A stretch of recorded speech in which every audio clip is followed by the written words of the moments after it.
Para entender el mundo en que vivimos, el mundo moderno, es fundamental que primero miremos hacia atrás. Hay que entender el sistema que lo precedió, el llamado Antiguo Régimen. Este fue el cimiento de la sociedad europea durante siglos, un orden que de verdad parecía eterno, hasta que, claro, de un día para otro, dejó de serlo. Bueno, vamos a meternos de lleno en esto. Arranquemos con algo crudo, una realidad sacada directamente del diario de un cura de la época. Ojo, que esto no era algo excepcional, ¿eh? Eran crisis de subsistencia una y otra vez que marcaban la vida de la inmensa mayoría. Una mala cosecha, literalmente, podía significar la muerte. Y aquí está la pregunta central, ¿no? ¿Qué sostenía una estructura social así, donde el hambre era una constante para muchísimos, mientras que unos poquitos vivían en la abundancia total? Para responder a esto, pues, tenemos que desarmar este sistema pieza por pieza. Lo primero que hay que entender del antiguo régimen es su aparente inmovilidad. Parecía que el tiempo no pasaba. La gente nacía y moría en el mismo escalón social, convencida de que ese era el orden natural, el orden divino de las cosas. De hecho, el propio término, antiguo régimen, fue acuñado con desprecio. Lo inventaron los revolucionarios franceses que querían destruirlo. Para ellos, representaba todo lo que estaba mal con el mundo. La falta de libertad, la desigualdad brutal y un poder absoluto y sin control en manos del rey. Estos son, digamos, los 4 pilares que definían la vida. Una población estancada, golpeada por enfermedades y hambrunas. Una economía que apenas producía lo justo para sobrevivir. Una sociedad dividida desde el nacimiento y un poder político sin ningún tipo de contrapeso. Ahora sí, veamos un poco más de cerca cómo se sostenían estos pilares. Empecemos por el poder político y por esa estructura social que lo mantenía todo bien atado. La clave del absolutismo es que la autoridad del rey no se veía como un acuerdo político, sino como algo de origen divino. El rey solo le rendía cuentas a Dios, no a su pueblo, y por eso la gente no eran ciudadanos con derechos, sino simplemente súbditos. Y esta frase, atribuida a Luis XIV, el famoso Rey Sol, resume esta ideología a la perfección. El Estado soy yo. Aunque los historiadores todavía debaten si la dijo tal cual, la verdad es que captura la esencia pura del absolutismo, la idea de que el rey y el Estado son una y la misma cosa. Ahora, lo más interesante de este esquema es su simpleza y al mismo tiempo su brutalidad.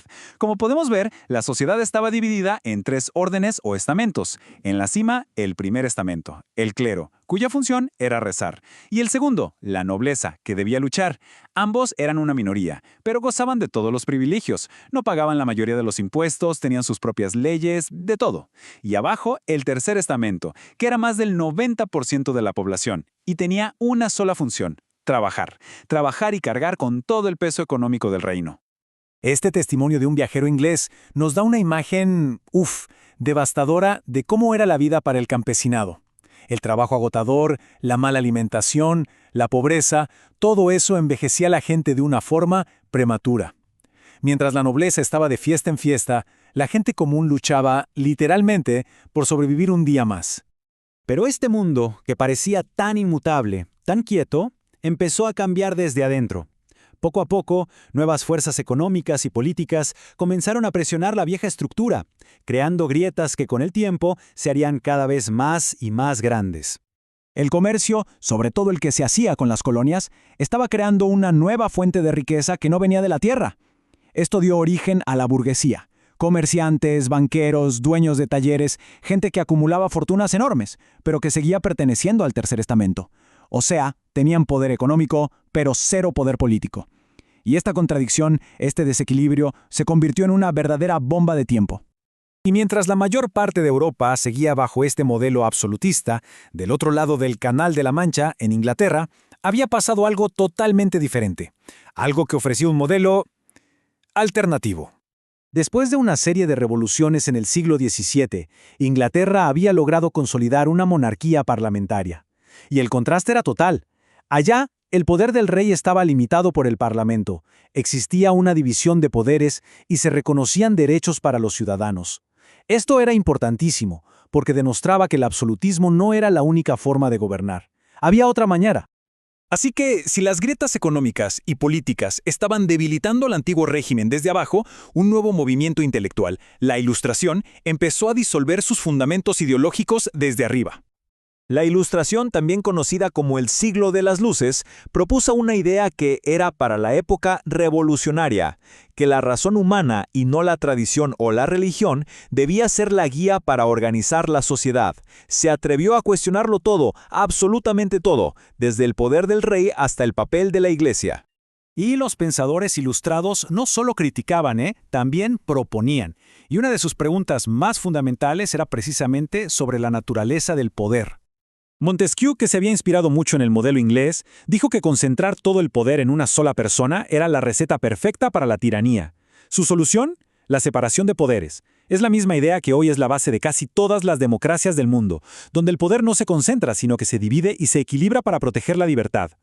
Pero esta pregunta fue todavía más radical porque atacaba el corazón mismo del absolutismo, el supuesto derecho divino de los reyes. Si el poder no venía de Dios, entonces, ¿de dónde venía?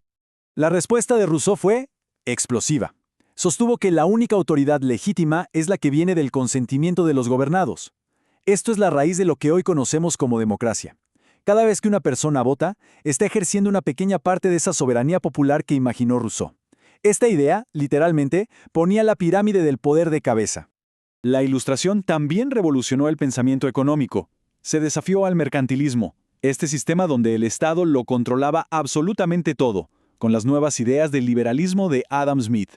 Su propuesta fue una bomba. La riqueza no es algo fijo que hay que acaparar, sino algo que se crea. ¿Y cómo? A través de la libertad. La economía funciona mejor, decía Smith, cuando el mercado se regula solo. El Estado debía dejar hacer, o como se popularizó el término en francés, laissez-faire. Bien, para finales del siglo XVIII, todas estas fuerzas estaban chocando.